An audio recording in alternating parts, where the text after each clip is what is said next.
یہ وہ گناہ ہے، ہوتے ہیں ہم سے، اس سے ایسا نہیں کہ یہ ہم بچ جائیں گے، لیکن اس کے بعد استغفار تو کرو، اس کے اوپر گناہ پر ندامت تو کرو۔ ایک حدیث میں یوں آتا ہے، اللہ ہم سب کو عمل کی توفیق عطا فرمائے، کہ جو بندہ گناہ کرتا ہے اور اس کو وہ گناہ سمجھتا ہے، ابھی اس کو استغفار نہیں کیا، اس نے اللہ سے معافی نہیں مانگی، اس نے صرف دل میں خیال آیا کہ اے اللہ میں نے برا کیا ہے، اللہ مجھے ایسا کرنا نہیں چاہیے تھا، یہ معاملہ دل میں چلتا ہے، یہ دل میں چلتا ہے،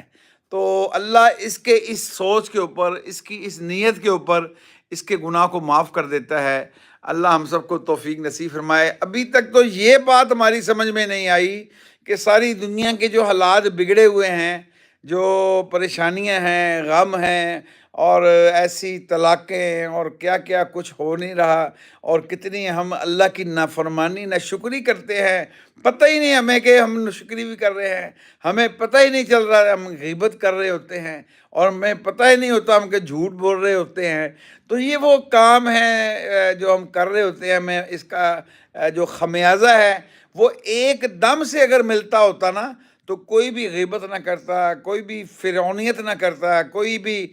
دنیا کے اندر کوئی برائی نہ کرتا، لیکن اللہ انسانوں کے دلوں کے اوپر آہستہ آہستہ بڑے نرم ایسے پیار سے اللہ اس کو بدلتا ہے، اس کے حالات کو ایک دم نہیں بدلتا، اور آہستہ، جلد باز نہیں ہے اللہ۔ اور یہ اگر جلد بازی ہوتی جیسے میرے اور آپ کے اندر ہے، تو پھر تو کوئی گناہ گار آپ کو دنیا میں دیوا لے کر ڈھونڈتے نہ ملتا، ہر بندہ نیکوکار ہوتا اور کوئی گناہ نہ کرتا، فوراً یہ کام ہوتے۔ تو